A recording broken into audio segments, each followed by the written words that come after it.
Welcome, everyone, to the October 2024 Agenda Review Meeting for Knoxville, Knox County Planning. I am Tim Hill, your chair, and beside me, I have our Counselor Tasha Blakeney, and Executive Director is Amy Brooks.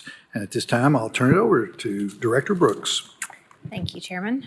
Good morning, everyone. Given the length of our agenda, I just have a couple things I wanted to share with you this morning before I'm going to turn it over to Ms. Blakeney for a presentation. So I wanted to let you all know that we've been working really closely with the City of Knoxville and Knox County on a grant application. This is through the Housing Urban Development. It's called the Pro Housing Program, Pathways to Removing Obstacles to Housing. This is a competitive grant opportunity, and the focus of the application is to identify strategies to keep residents housed, build more housing, and diversify our housing options. And we intend to undertake this through regulatory and policy changes as well as specific implementation projects if we are awarded. The grant is due later this month. Just want to let you all know that we're working on that, and we actually have a draft posted to our website. We will host a training on using mapping tools for this body specifically in advance of our next agenda review meeting. I'll send out more information about that, but there have been a couple of inquiries about mapping and mapping tools. So our GIS staff will be on hand to walk you all through those, and we'll be able to answer any questions that you have. Again, I'll send out more information in advance of that. It's probably about 10:30 in advance of that meeting next month. So now I'll turn it over to Ms. Blakeney. Can you, yeah, what you need? Turn it off? Okay.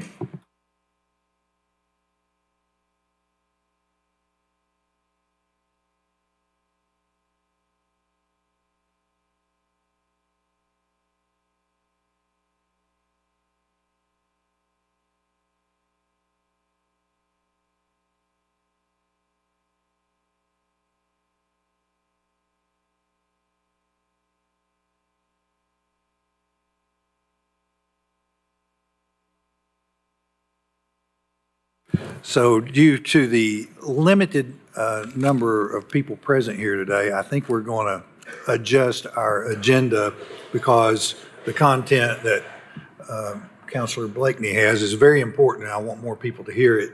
So can we push that off? Yeah, one thing, I might suggest that since we're going to do the mapping overview next month, I don't think that's going to take up a lot of time. Mm-hmm. We could, if commissioners are interested in coming early or willing to come early, we could build that in. Be happy to. I can send out a doodle poll. Okay, well, we've got nine okay. of our 15-member group here, so I think that would serve us well if we did that. No problem. Okay, so you want to go? Yeah, sure. We'll jump right into the agenda. So the first agenda item is number 45. I'll just briefly say a couple things about this. So this request is for changes to sections of the city ordinance that were recently recommended by this body and approved by City Council in February. I just wanted you all to know that, staff, both planning staff and city staff are actively monitoring these amendments as requested by this body and City Council. You all saw the interim 6-month report that was requested by Council. So again, we are very actively monitoring this. We've had a robust interest in this section of the code, but again, we've only actually gotten through 20 applications. So we still think there's a lot to learn. And the amendments as proposed, and Ms. Crockett is going to go over this in greater detail, but they do create contradictions and inconsistencies with existing definitions and other sections of the code and are really not aligned with the intent of the middle housing section as was adopted. So again, just keep this in mind that it's still a relatively new section of the code, and staff are committed to making changes, and will, take input from this body as well as other applicants within the community. But I'm going to turn over to Ms. Crockett now. Okay. So these are proposed amendments to Article 4.6, the Middle Housing Standards, and the staff recommendation is to deny these proposed amendments because they create contradictions and inconsistencies with existing definitions and other sections of the zoning code, and because they're not aligned with the established intent of the Middle Housing Standard. So as a refresher, this is another version of amendments that were proposed by an individual citizen instead of planning or plans review and inspections. They were reviewed by the Planning Commission in both August and October 2023. They were tabled by the applicant at the October 23 meeting and untabled last month. So I'm going to speak broadly to the basis for the recommendation for denial. First, these are in conflict with the stated intent of the middle housing standards. The intent of those standards is to, quote, promote the development of neighborhood scale housing forms which are compatible with existing housing in the surrounding area. These amendments attempt to allow for larger structures on non-conforming lots. So those non-conforming lots are typically smaller. They address combining multiple structures on one lot, and they include changes to the design standards which aren't aligned with the standard's overall intent. Second, as amendments that are submitted by an individual, they're not addressing problems that have been identified by planning and plans review staff. So planning staff, along with the city, we've reviewed 21 middle housing applications since the code was adopted in February 2024. We collaborate regularly, and we aim to identify issues that are based on broad experience and multiple applications citywide instead of issues with individual projects or properties. So as Director Brooks referenced, we recently provided y'all with the Middle Housing 6-month report, and I just wanted to reiterate some basic numbers that illustrate how these standards have worked pretty well so far. As of September 30th, we've accepted 21 applications, 14 have been approved, 5 are under the applicant revision side, 1 is under planning review, and then 1's been withdrawn. So overall, we haven't seen major issues with the standards so far, but when we do propose amendments, we want to propose them based on broad issues instead of individual projects or properties. So now I'll provide a little bit more in-depth summary and analysis of the individual amendments, just so you're in the loop on what's being proposed, and then the analysis side of it. So the proposed amendments to 4.6.A, these are the definitions, the middle housing types. The applicant proposes to add a definition for a carriage house to introduce it as an option. However, on the analysis side, a carriage house is similar to an ADU, an accessory dwelling unit. We already have a definition for this, and the proposed carriage house lacks the standards that are associated with accessory structures or ADUs. So a carriage house could be taller than an ADU, and it doesn't carry parking or owner occupancy requirements that exist within the ADU section of the code, and it would be difficult to permit and enforce in relation to ADUs. Also, a lot with a carriage house could essentially have 2 houses on one lot. Lots with 2 full-size primary structures could be out of character with the context, especially on small lots, and especially in the RN1 and RN2 zoning districts, which would not allow that otherwise. In 4.6.B, for uses, the proposal includes adding exceptions for non-conforming lots of record. So on these non-conforming lots of record, which are smaller than the existing lots, they would allow for a maximum building width and depth to be varied by 20%. So in this instance, varied means increased. The set building width and depth in the standards is just a maximum. It could already be less. And in non-conforming lots of record, the interior side setbacks could be reduced to 3 feet. The proposal adds a carriage house to be allowed on lots with single-family houses in all zones, and then permits all middle housing types to be combined with single-family houses where the base zoning permits multiple primary structures. So in terms of planning's analysis, one note here is that regarding the 20% increase in building width and depth for non-conforming lots of records, that only serves to increase the non-conformity, which contradicts with Article 17. There's no justification to allow a non-conforming lot, a smaller lot that's already benefiting from increased capacity with the middle housing standards, to have a bigger exception and a bigger building than a standard lot. Reducing the interior side setbacks to 3 feet could create issues in compliance with the building code, with fire separation requirements. Allowing a second dwelling to be built on the non-conforming lot, there's no justification for this, and it is in contradiction with Article 9, which prohibits more than one primary use in the RN1 and RN2 zones. Finally, the discussion of permitting middle housing types to be combined with single-family houses, it does sort of alter this intent of the middle housing standards. These standards weren't written with any sort of information related 2 single-family houses. There may be capacity to incorporate single-family houses with middle housing types in arrangements like cottage courts, but these amendments don't include those additional standards that would be required related to layout and size. In terms of the design standards, the applicant, one standard currently requires a recess or projection in any front or side elevation that's over 50 feet in length. So the intent here is to avoid large swaths of flat siding with no articulation. This amendment calls for the standards only to apply for street-facing facades. They also add an additional design element in this following section of the design standards. So on the analysis side elevations can still be seen from the street. The intent of these design standards is to make these forms consistent with the existing houses in the neighborhoods. Most single-family houses in older neighborhoods have variations in wall areas on the side elevations. And then in terms of the conversion standards, the applicant currently, additions to front facades are prohibited in the conversion standards. They would be permitted when, quote, converting infill housing subject to planning staff approval for appropriateness with the surrounding neighborhood. The application also proposes to provide for the addition of extra stories. When converting single-family houses to middle housing types, currently only an additional half-story is permitted, and that's also subject to planning staff approval. So on the analysis side of this, overall, additions to front facade contradict the intent of the section, but they also are contradictory to local design guidelines and the Secretary of the Interior standards for rehabilitation.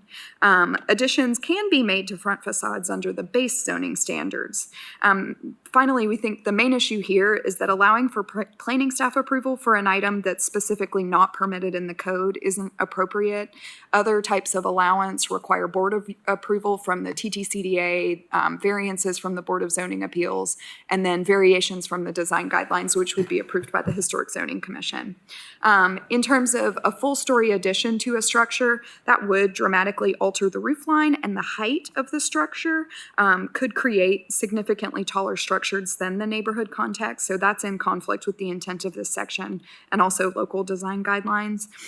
Finally, the reference to, quote, when converting infill housing isn't clearly defined, and this also would allow for staff approval, which is not appropriate. So following this, Brian Berry, the Deputy Director of the City Plans Review and Inspections, is here to provide perspective on the city side, and then we're both available to answer questions. Sure. Thank you, Lindsay. Again, my name is Brian Berry. I'm with the City's Plans Review and Inspections Department, and I'll touch on some of the things real briefly that Lindsay touched on as well. So city staff is responsible for the day-to-day plans review within our Plans Review and Inspections Department for the zoning code. And I want to share some concerns associated with the proposed developments here. As Lindsay touched on, the addition of carriage house to the middle housing type is basically, in the words of Opticos, more or less synonymous with an accessory dwelling unit. The zoning code allows for accessory dwelling units only on properties with single-family dwellings. And so what this in essence would allow for is a carriage house or an ADU to be located on a property with any of the middle housing types. So in essence, you could have a fourplex with a carriage house or an ADU in the back, which currently the zoning code does not allow. The carriage house height is also proposed to being 2 stories or no larger than the primary structure on the property. Well, the current code allows for ADUs to be a maximum height of 18 feet. So this would greatly exceed that as well. The second amendment that I want to touch on a little bit is regarding non-conforming lots, and this is one of the ones that Bentley's is proposing in the amendments. So the zoning code has provisions for non-conforming lots of record to be used for permitted or special use. This is within a zoning district. The development must meet dimensional and design regulations of the district in which it's located, with the exception of the lot area and or width requirement that renders it non-conforming. So these provisions are already in the zoning code, and the Board of Zoning Appeals is the current and proper path for dimensional hardships associated with developing a non-conforming lot of record. In my experience, the board often rules in favor of the applicant with the understanding that strict application of the code on these non-conforming lots would deprive the applicant of any reasonable use of his or her land. So it's unclear how allowing middle housing types on non-conforming lots of record is a reasonable use of land and also creates an overall scale that's comparable to existing single-family homes within these neighborhoods. Finally, the third one that I want to touch on real quickly is the multiple structures, primary structures on one lot, particularly with existing single-family dwellings and trying to add middle housing to it. So the zoning code allows more than one principal building to be permitted on a lot in all districts except the EN, RN1, and RN2, provided that all these structures comply with the dimensional standards of the district. So in essence, what this means is, for example, in a RN3 zoning district, a single-family dwelling requires a minimum lot area of 5,000 square feet. A duplex or two-family requires 7,500 square feet. So if a property in an RN3 district has a minimum of 12,500 square feet, combination of those two together, then the lot area allows for those two principal buildings on the same lot, assuming dimensional requirements can be met for the other things. So middle housing standards, they removed the lot area requirements for middle housing types. And so what this does is it's unclear how placing multiple principal structures on a property promotes the development of neighborhood scale housing forms that are compatible with existing housing in the surrounding area when multiple principal structures on a lot is not the norm of what we see in TDR neighborhoods. So city staff, as Lindsay had said, will continue to work closely with planning as they review the proposed middle housing amendments before you, and city staff is also in support of planning staff's recommendation moving forward. They will continue to administer the middle housing requirements in Article 4.6, and we will work with and coordinate with them on areas within the zoning code that need to be addressed here in the future. Thanks.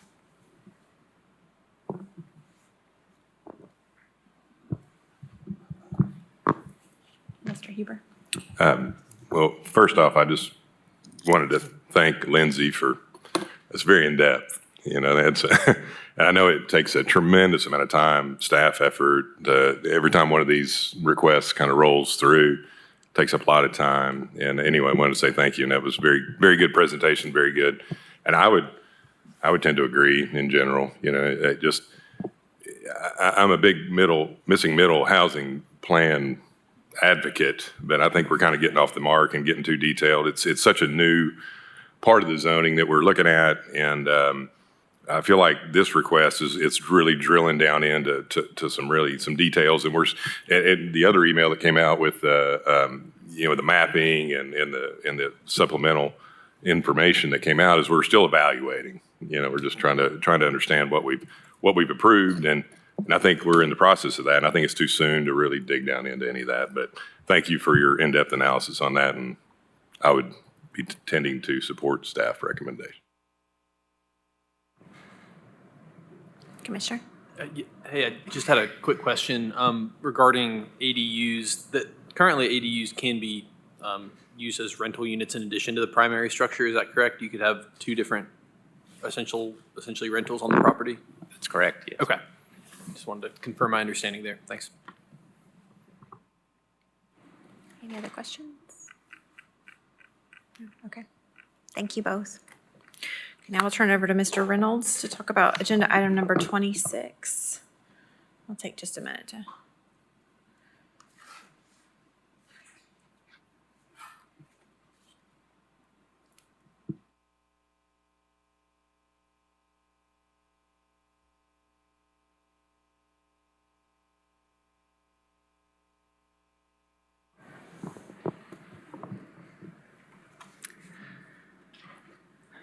Okay, this is 10SC 24C, and it's a concept plan for a second phase of the Whisper Ridge subdivision in northeast Knox County off of Maloneyville Road.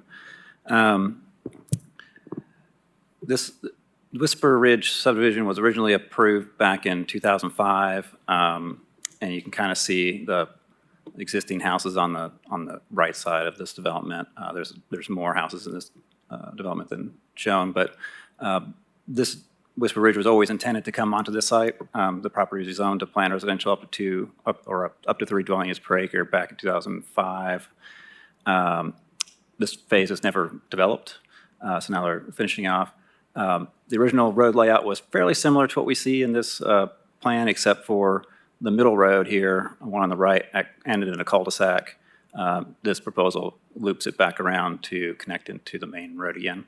So this subdivision will be, as it sounds like, it's the second phase of Whisper Ridge. It will connect into the existing Whisper Ridge subdivision roads. So this does include 102 detached house lots. And we are recommending approval subject to 10 conditions.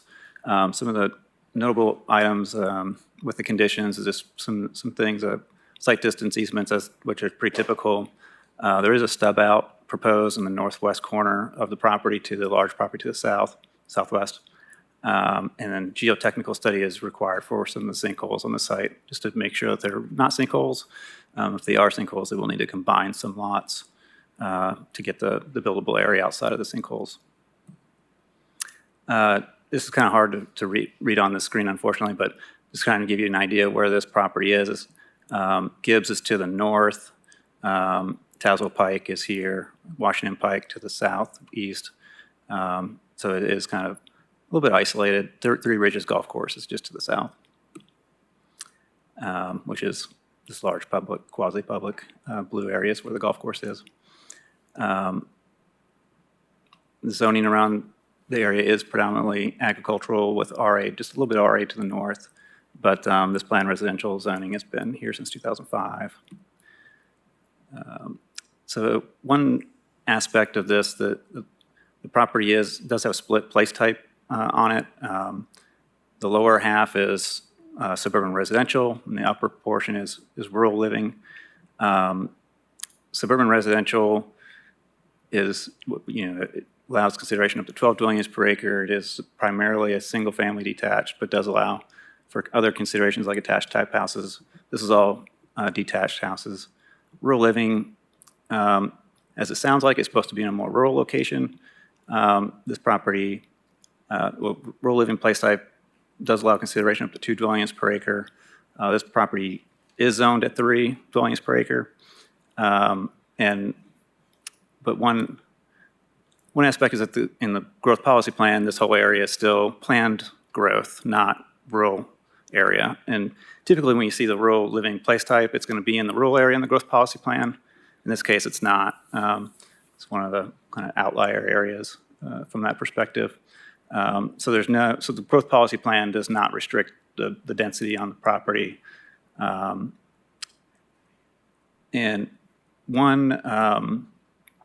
I'll get to this in just a moment, but our position on the rural living place type, but this is just a little quick overview of what the place type is. It's primarily on the made up of single family houses in rural settings. A wide range of lot sizes, can be 1 to 2 story structures, varying front setbacks. And as I mentioned, allows consideration of planned residential to 2 dwellings per acre as a partially related zone, but if we were rezoning the property, that would be in more context here. This proposal is at 2.9 dwelling units per acre, which is consistent with the zoning. So this is what I wanted to just highlight real quick. Somehow, when my staff report was created, this section of my report was left in an old draft version instead of this version. I just kind of realized that just as I was preparing here. So I'll make sure you get this in the packet this afternoon for everybody to read. But this more accurately describes our analysis of why the more than 2 dwelling units per acre is okay on the rural living part of the property. So as I mentioned, the place type allows consideration up to 2 dwelling units per acre. That's in the appendix of the growth policy plan. That's the place type or the zoning matrix. When there's but the comprehensive plan talks about there will be conflicts with the existing zoning until we get to the new zoning. And that the existing zoning stays in place, it's not changing. In this case, the zoning allows up to 3 dwellings per acre. And in the current zoning ordinance, the development plan, it talks about development plan has to be approved by the planning commission, and it must be shown to be consistent with adopted plans and the zoning. So in general, the planning commission needs to make sure that what's proposed is generally consistent with the adopted plan. The zoning ordinance already, or the zoning on the property already allows more density than the plan, but there's other aspects that the project can still be consistent with. You know, is it, so like the primary use is single family. This project is single family. It has varying lot sizes. It has 1 to 2 story structures. Everything about this still is conforming with the recommendations of the plan. The density is the part that where it's consistent with the zoning, but it just depends on how you approach the density part of it. So if this was a much more dense project, it might be a little more problematic. This is a very similar in nature situation. So I'll be happy to try to run that through a bit more, but I apologize for not having that in the staff report earlier. Property does have a little bit of hillside protection on it. They are staying within the recommendations. Just wanted to highlight real quick where those are. In the back corner, northwest corner of the property, and then in the southern portion, what's highlighted in like the red dash is the areas where they're not disturbing, so they're staying within their disturbance limitations. As I mentioned, they are connecting to an existing neighborhood street, so this is kind of just a quick image of where they're connecting. Again, so sinkholes on the property. There's a large one here that has already been identified as sinkhole. They are staying out of that. Then there's 2 smaller ones up here in the northwest corner they're going to have to evaluate during the design plan phase. And I'll be happy to answer any questions. Commissioner? Hey, Mike, I was just going to ask, if this was a standalone subdivision and not kind of attached to an existing development, would we probably feel the same way about its applicability in a rural living area? Yes, I mean, it was already zoned what Okay. it was back in 2005, and with the relevant aspects of the policies and the recommendations of the comprehensive plan, we feel that this is still compatible. I'd just like to point out on page 20, I know y'all don't have carry your advanced Knox comprehensive plan around with you like I do, but on page 28, it does speak to previous zones, and it specifically says, as of the effective date of this plan, our properties assigned zoning district shall remain unchanged. So the zoning does remain, if that's helpful.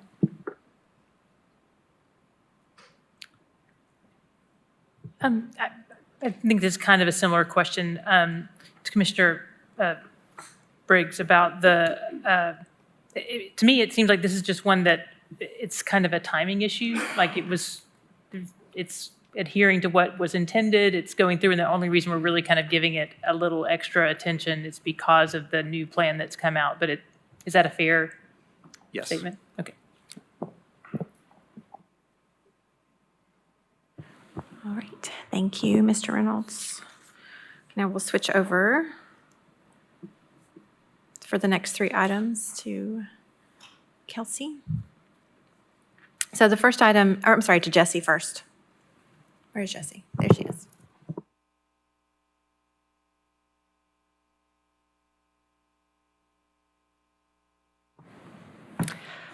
Yeah, so this case is a request to rezone an almost 3-acre parcel from agricultural to planned residential with a density of up to 4 dwelling units an acre. This property is on East Hendron Chapel Road. It's about 1/3 of a mile northeast of Chapman Highway. Staff are recommending approval of planned residential at a max density of 2 dwelling units an acre. This is because the property is in the rural area. Per the growth policy plan, residential development shall be limited to no more than 2 dwelling units an acre if there is sewer service and if it's on a collector road with a minimum width of 18 feet. This property is on a minor arterial street, so it is classified with a 22-foot width, and it has sanitary water and sewer access, or sanitary sewer and water sewer access. The applicant's aware of the reason for our recommendation, but he is new to the Planning Commission process and may still request 4 dwelling units at the meeting. So I just wanted to clarify that 4 dwelling units per acre is not permitted per the growth policy plan. We did think PR zoning was appropriate here, given the lot's proximity to Chapman Highway and recent developments nearby along that corridor. 2 dwelling units an acre is also compatible with the adjacent half-acre residential development that exists in the area. Happy to answer any questions.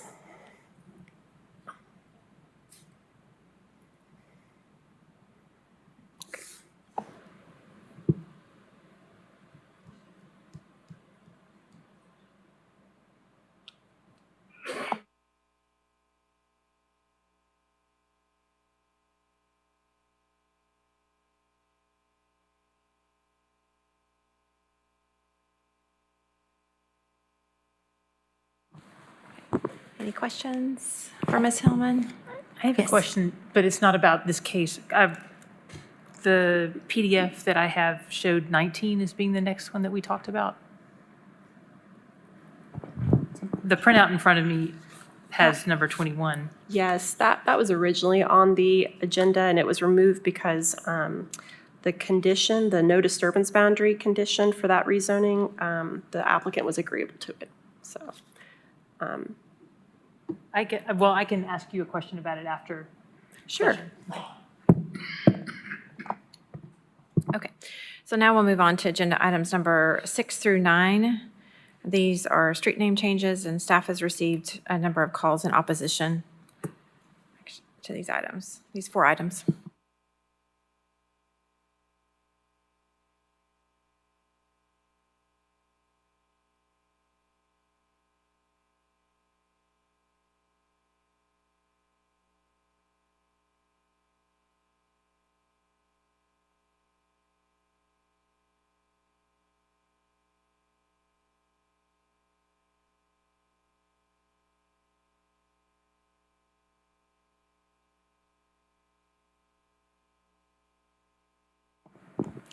Sorry about that.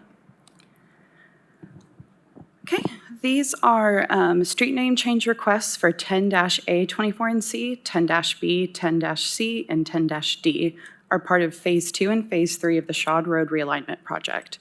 This project aims to improve the connectivity for commuters and increase the capacity of Shawd Road as newer development in the area is increasing. The street name changes are proposed because Ballcamp Pike will no longer run contiguously through this area. The reconfiguration of Shawd Road will result in a portion of Ballcamp Pike being removed.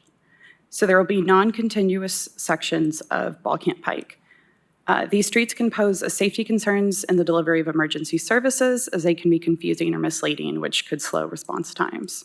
The street name change requests have been considered controversial, as staff has received comments from community members living on Ballcamp Pike who oppose the renaming of the street.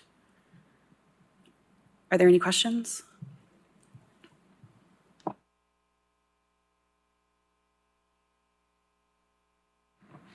Okay, we'll move on to the next one.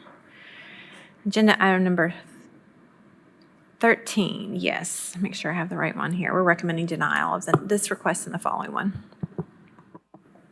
All right, this is a request to rezone from agricultural to planned residential with up to 2 dwelling units an acre for a 1.1 acre property located on Greenwell Road, east of Childress Road.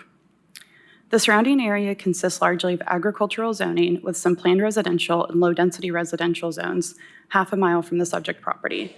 A property has not been rezoned within a half mile of the subject property since 2000. The surrounding area has a rural feel with large single-family residential lots and undeveloped forested lands. Development within a 3rd-mile radius has been sporadic and limited to single-family dwellings since the early 1990s. The most recent development occurred in 2012 with a single-family subdivision constructed 0.5 miles southwest of the subject property. The subject property's place type is rural living, which allows consideration of the PR zone with a density of up to 2 dwelling units an acre. The PR zone is partially related to the RL place type.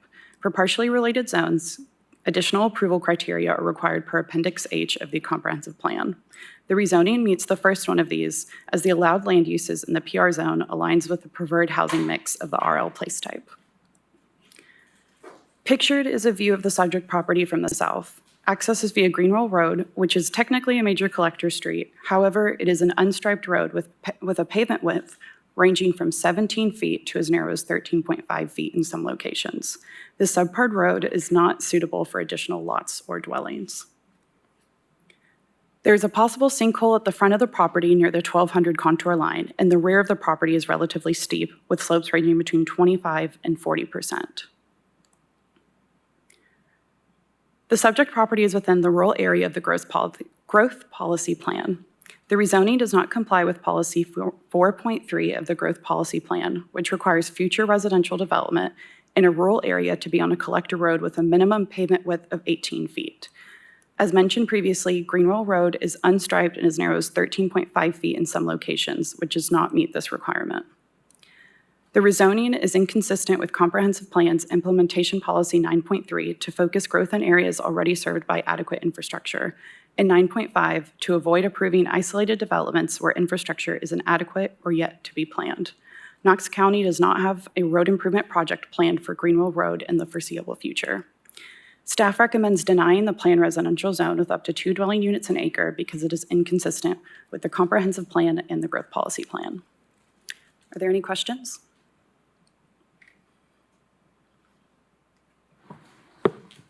Seeing none, we can move on to agenda item number 18. All right.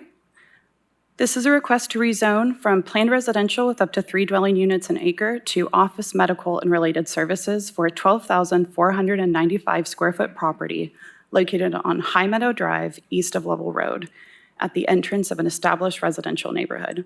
Access is via High Meadow Drive, a local street with a 22-foot pavement width within a 60-foot right-of-way. For some background on the property, it has been part of 3 rezoning requests in the last 3 years.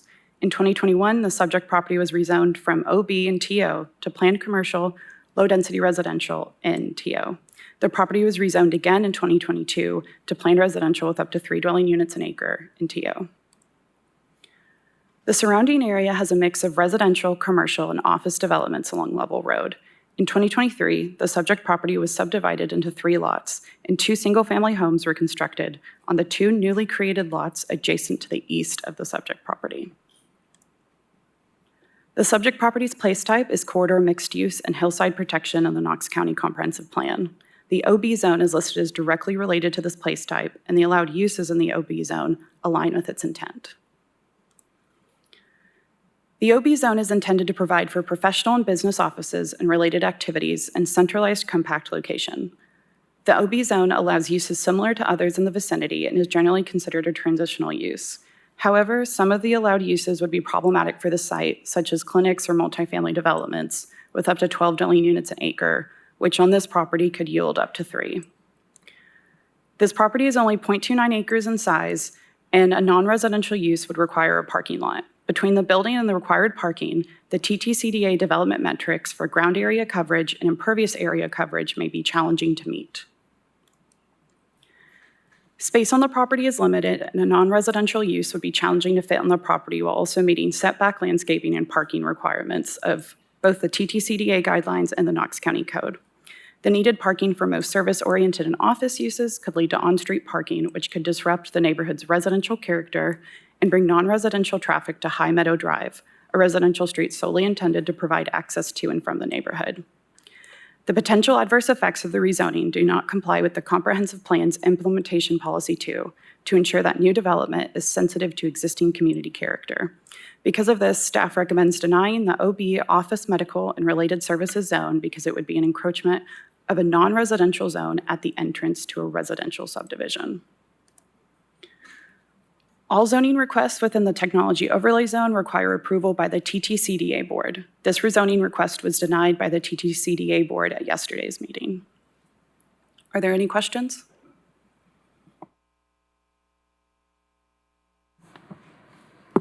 Thank you. Okay, now we'll go to agenda item number 16, 10E 24RZ. Staff has recommended a density less than what the applicant is requesting on this one.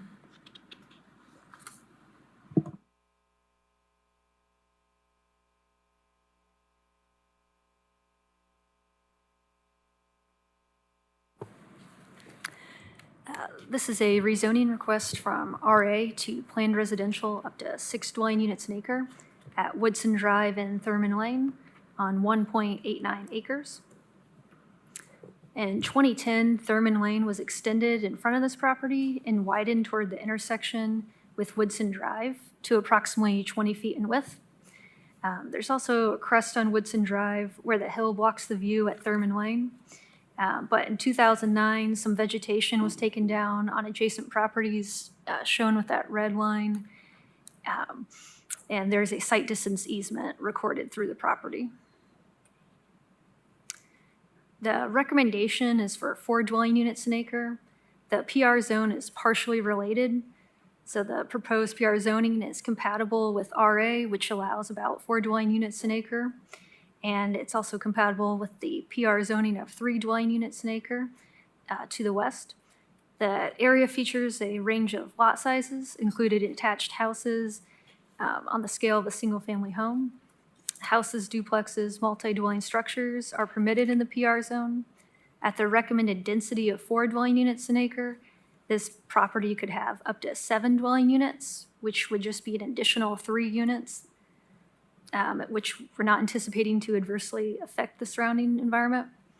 It's also consistent with the comprehensive plan to create neighborhoods with a variety of housing types and amenities in close proximity. This property is just over a mile from Mount Olive Elementary and surrounded and near 3 parks. Are there any questions?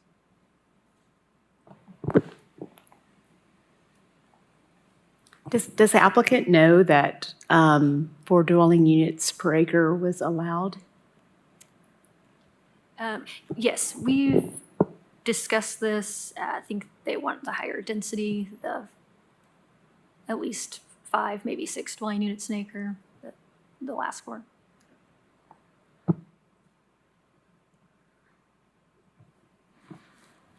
Okay, we can move on to the next agenda item, number 22. So this is a rezoning request to retain the PR with up to 5 dwelling units an acre and 3.25 dwelling acres on the property, but to remove the non-disturbance condition that was placed during the rezoning last year. And that condition is the portion of the parcel with slopes of 25% or greater shall be left undisturbed as delineated in the slope analysis map. And this is on Ballcamp Pike near Bakertown Road on 20.85 acres. The majority of the parcels within the hillside protection area, the disturbance budget is approximately 9 acres within the 15-acre HP area. And the non-disturbance condition is for the slopes 25% or greater, which are shown in red. This property was rezoned last year from industrial and agricultural to planned residential up to 5 dwelling units acre on the industrial portion, this purple area, and PR to 3.25 on the agricultural portion, including the non-disturbance condition. This decision was based on planning's recommendation for denial for a previous rezoning request in June of last year to have 5 dwelling units an acre for the entire parcel. Planning had not recommended rezoning of this request due to the steep slopes through the middle of the property. The previous applicant owns the abutting property to the east, and it stated they would have access through the adjacent property to Bakertown Road via an access and easement. Because of the alternative access, we recommended rezoning the agricultural portion to 3.25 dwelling units an acre and adding the condition of non-disturbance. So this is the zoning map today. So the Bakertown road access is no longer an option, and the new owner is requesting to remove the condition of non-disturbance in order to access the rear of the property. The non-disturbance condition encourages alternative access points to the property while conserving the steep slopes. The applicant would like to remove the non-disturbance to cut an access road through the middle. The result would be a 40-foot large cut through the hillside, and it would be larger than just road access. The land disturbance would be great and alter a lot of stormwater runoff patterns. The existing grade is shown in the dotted line, and what they're proposing is the solid line. The property is within the suburban residential place type. The planned residential zoning is considered partially related, so the zoning may be appropriate, but with conditions in a development plan. So considering the steep slopes on the property, the non-disturbance condition along with a development plan is appropriate. The suburban residential place type, most open space takes the form of private yards. Public neighborhood parks should be in prominent, easily accessible locations. Schools could also supplement public parks. Some residential areas can include private open space. The preservation of the steep slopes can provide the development with common area space, since this property is not within walking distance to any parks or schools. So the recommendation is to deny the removal of the non-disturbance condition on slopes 25% or greater because it's inconsistent with the comprehensive plan. The proposed non-disturbance removal is inconsistent with Policy 7, encourage development practices that conserve and connect natural features, and Policy 7.6, consider the hilltop ridge protection plan. The guiding vision and goals of the comprehensive plan make numerous mentions of conserving the county's natural beauty and ridges. Staff would not have recommended the existing PR zoning with a density of 3.25 on the rear of the property if it were not for the non-disturbance condition or the understanding that there was alternative access. Are there any questions? Vice Chair Huber, sorry.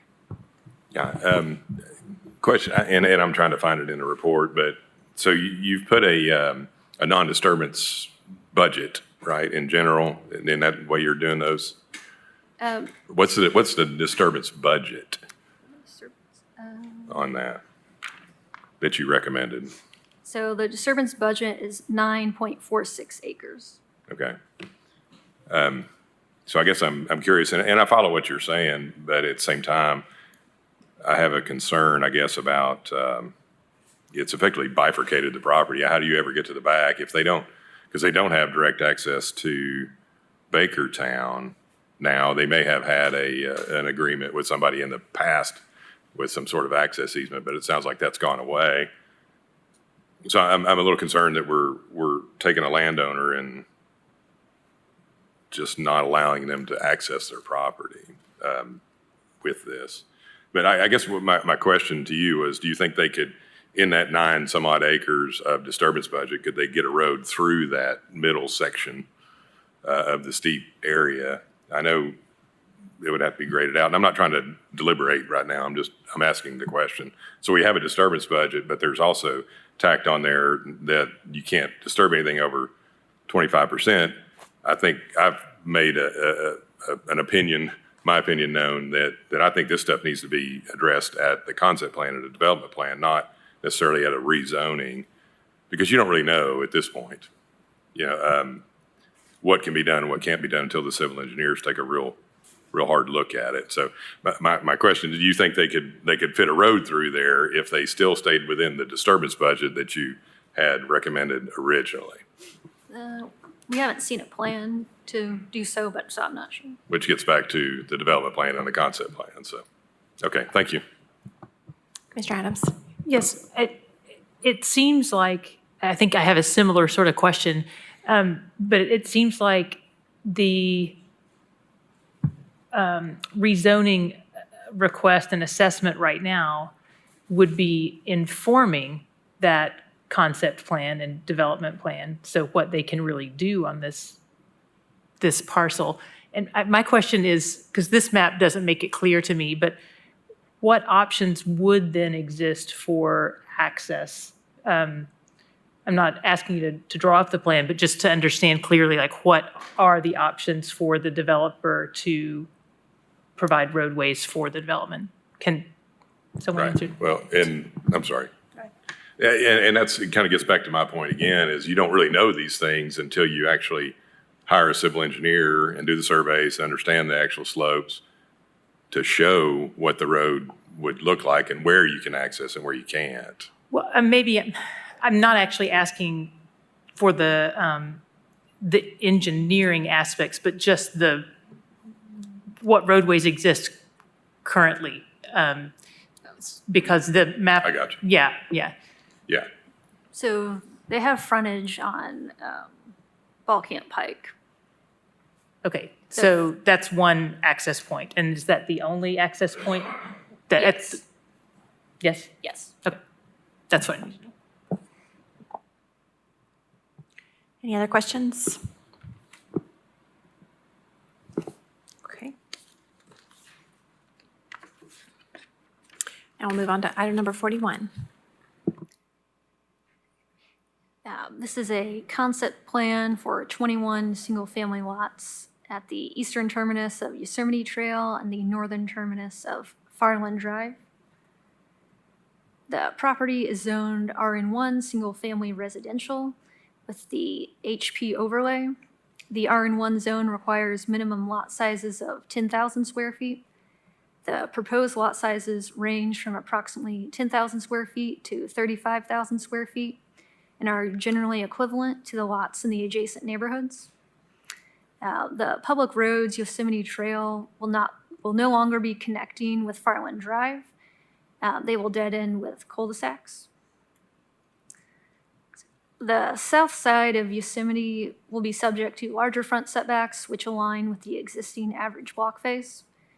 And the intersection at Farland and the new Road A creates a new block face, and the first homes built on that block will set the new average.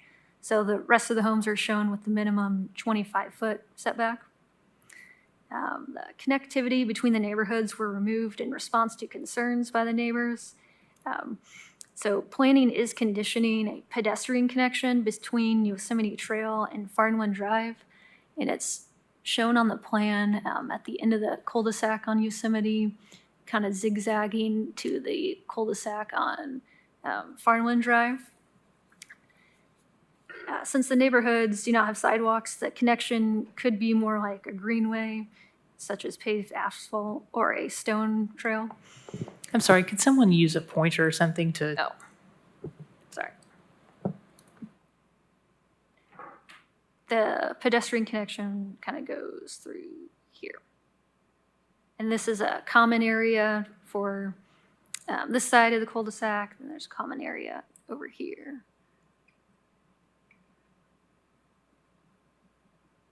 What change has happened, Whitney, since last month? So these roads were connecting through previously. And so now they're just going to dead end with cul-de-sac. So there's no road connectivity. We're requiring a pedestrian connection.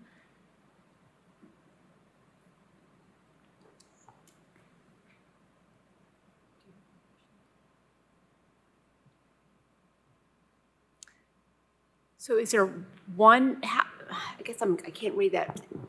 Where does the neighborhood exist? Where's the existing neighborhood and where does the development connect to the existing neighborhood then? Okay, so this is Yosemite Trail over here, Farland Drive over here. So the roads were connecting through before. Okay. So now Yosemite has 4 houses on it. And then the rest of the development is coming off of Farland, and then this is a new public road A. Okay, thank you. Yep. I'm trying to understand first of all, the whole parcel takes place on hillside, right? Yes. but the 25% or higher aspect of the or slope of that is, when I was looking at this map, it seems like the development is literally right on that part of it. Am I interpreting that wrong? Yeah, I kind of think some of this is, yeah, sorry, I wasn't quite done with the presentation. I'm sorry. No, that's okay. I'll hold, please finish and. Okay, so the projected disturbance of the site is 7.43 acres, and this is below the permitted disturbance of 9.1 acres, according to the slope analysis, which is enforced within the hillside protection overlay in the city. So there's no non-disturbance condition here. There's just an overall land disturbance budget.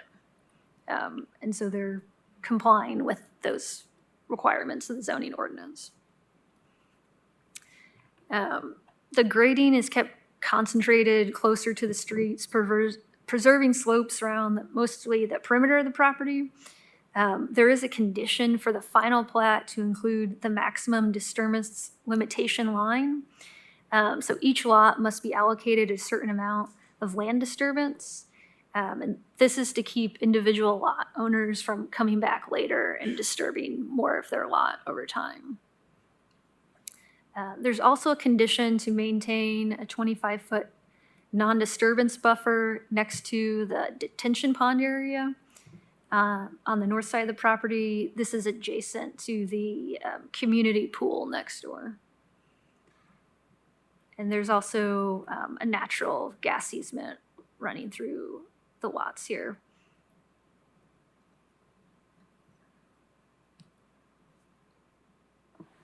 Any additional questions?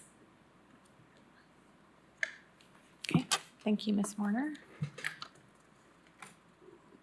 Okay, so for agenda, we're going to switch computers here. Agenda item number 34 and for 35. The reason these are on your agenda is because staff is recommending denial.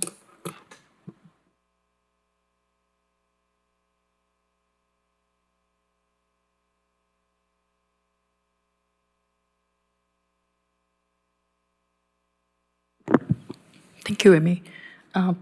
This property is located along Martin Mill Pike, southwest of Chapman Highway.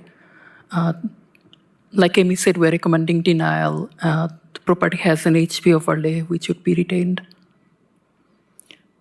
The surrounding zoning on this area is primarily RN2. There are RN1, there are RN2 on smaller lots. You can also see some RN5, but these are not accessed from Martin Mill Pike. Both the sector plan and 1 year plan classification is LDR. The existing land use, you can see that most of the properties are single family houses on lot sizes that varies a lot. There are also a few multifamily nearby. The property has an HP overlay, but it's mostly sloped along Martin Mill Pike and it's flatter in the rear portion. Looking at the aerial image, you can see that there has not been any substantial changes in the area over the last couple of decades. The major change probably an expansion to the elementary school to the south that happened in 2015, but in this vicinity there has been no substantial changes. Staff is recommending denial primarily for this concern that there are no substantial changes in the area.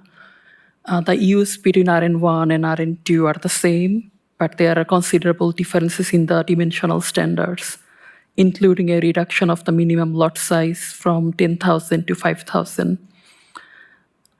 At this 5.22 acres parcel, it could accommodate up to 22 single-family house under RN1, and that could be doubled under RN2 to 45 units. We are concerned that an increased number of density at this portion of Martin Mill Pike is not safe. There are site distance issues, as you can see on this image. It's on a curve. There are site distance issues, and there may be possible to acquire site distance, but it would need significant grading in the hillside. It would also require a variance for intersection separation because between the two nearest intersections, there are not sufficient space for new intersection. An alternative pathway may be considered from Gayview Drive. I'm going to go back to my slides, which is at the rear of the property. And I actually talked to the applicant, and they are actually thinking of proposing a access from Gayview Drive. But if this subdivision has more than 30 houses or duplexes, a secondary access will be required, which would need to be Martin Mill Pike. And the access on Martin Mill Pike would not meet the standards. Any questions?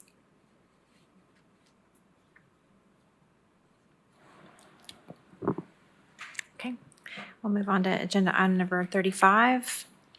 Similar request RN1 to RN2. This is in the South City next to William Hest Natural Area.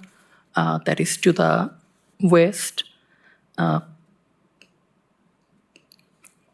The zoning on the surrounding properties are all RN1. The sector plan and one-year plan are LDR. The existing land use are primarily single-family houses on large lots. The multi-family development you see on the map west of the subject parcel is actually a group of single-family houses on one lot, but these are still single-family. The green park is the William Hess Natural Area I mentioned earlier. We are recommending denial because there are no substantial changes in this area as well over the last couple of decades. The same dimensional standard differentiation applies with RN1. They could accommodate up to 9, and with RN2, it could accommodate up to 18 lots. The property has a single-family house right now, and the 18 lots is excluding that. There are, beside the park, there are no nearby school or amenities. There are no sidewalks or transit access to this site. With this consideration, we're recommending denial. Just have a question about the no substantial changes in the area. I know that's a pretty broad kind of definition. I mean, if I think about South Knoxville, I think about a lot of changes happening more recently. You know, you mentioned the natural area there that's drawn a lot of attention, a lot more, you know, folks who are interested in living there. So how do we think about, I guess, those larger changes to the region relative to, I don't know, changes in the immediate vicinity?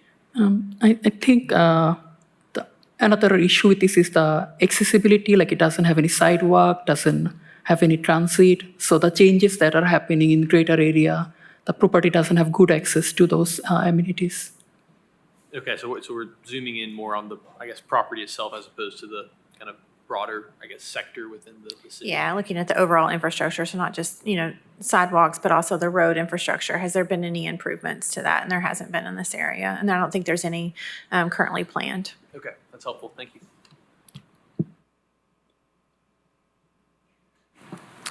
Okay, we'll move on to agenda item number 40, 9 SB 24SC.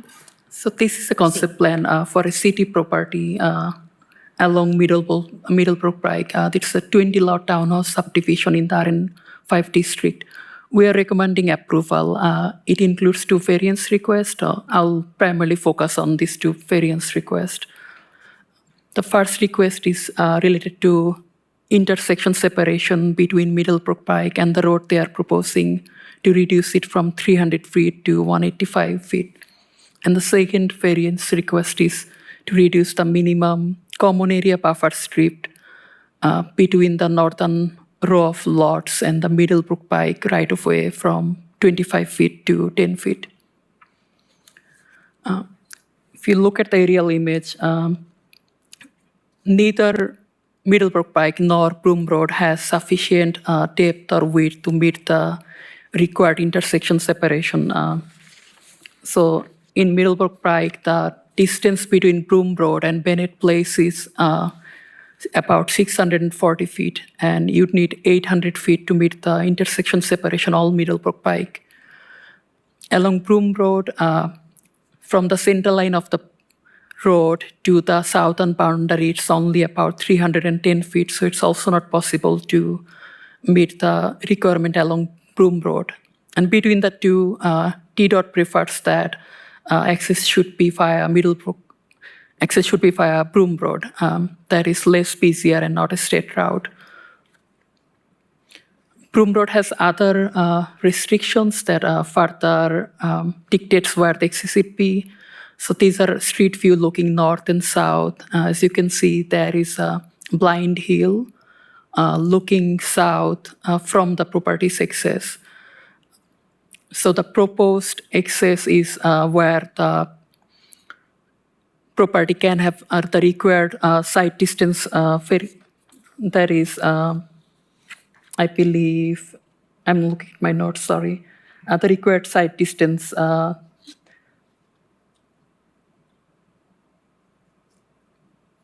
there is 290 feet. So this is the optimal location for the site distance issue and with consideration of the property's shape and the location. The second variance request is to reduce the buffer strip between the Middlebrook Pike right-of-way and the double frontage lots from 25 feet to 10 feet.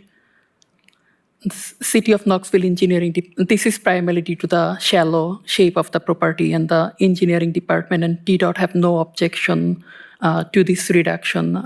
We have also contacted KUP, and they have confirmed that they have no easement or utility in this portion. The 25 feet rear setback of the RN5 district would be applied here. So essentially, there would be 35 feet distance from the right-of-way to the rear side of the house. The urbanized nature of this area with its higher densities and the fact that Middlebrook Pike is not likely to be widened further also support this variance.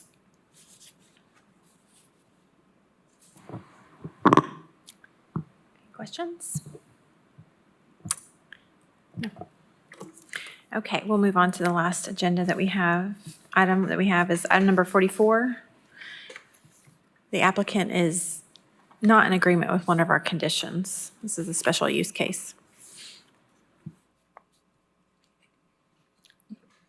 So the special use request is for an eating and drinking establishment in the CN zone. They are renovating the existing building on Xavier Avenue to use as a restaurant with a retail section for groceries and a butcher shop.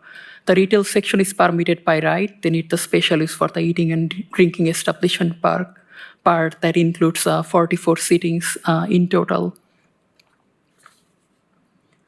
Looking at the site plan, so the building is an existing non-conforming building that encroaches into all required setbacks, and they are proposing 2 additions in this building that are highlighted with this hatched area in the rear yard and in the interior side yard.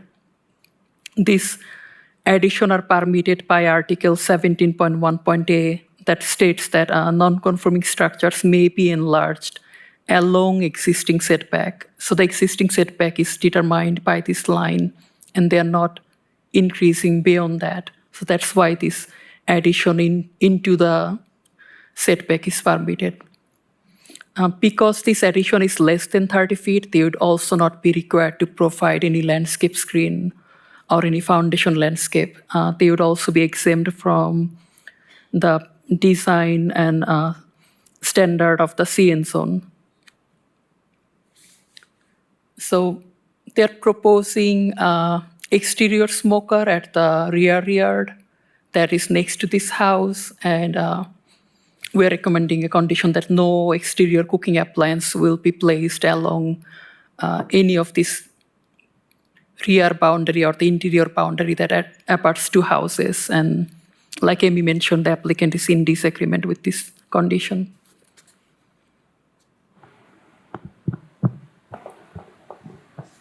Commissioner? Is there a reason the applicant couldn't place the smoker over to the side? I don't know if we know that or not. That would be a great question for the applicant. Yeah. Yeah. So I have not included the site floor plan in here. The applicant mentioned that it needs to be next to the kitchen, but the floor plan doesn't show that there is any connection between the smoker and the kitchen. I think they have some plan that are not shown on the plan yet. Commissioner Adams, did you have a? Just along the same lines, trying to understand what options exist there to make it work for everybody. Just a quick follow-up too. So can you explain to me again what your thought process is on the not allowing it? Is it just too close, or what's your thought? I think this property is already too close to the adjacent property. The required rear setback is 30 feet. But because this is an existing non-conforming building, they are allowed to only have 3.5 feet. And they are increasing into that area, and they are not required to provide any buffer. So our primary concern was the nuisance that would come out of the smoke or odor. Okay, and I guess clarification, I mean, we're talking about, I forgot how you worded it, appliances or something to that effect. I mean, is that like a permanent appliance, or, I mean, if you, grills a lot of times are just on wheels too, they just wheel them in, wheel them out.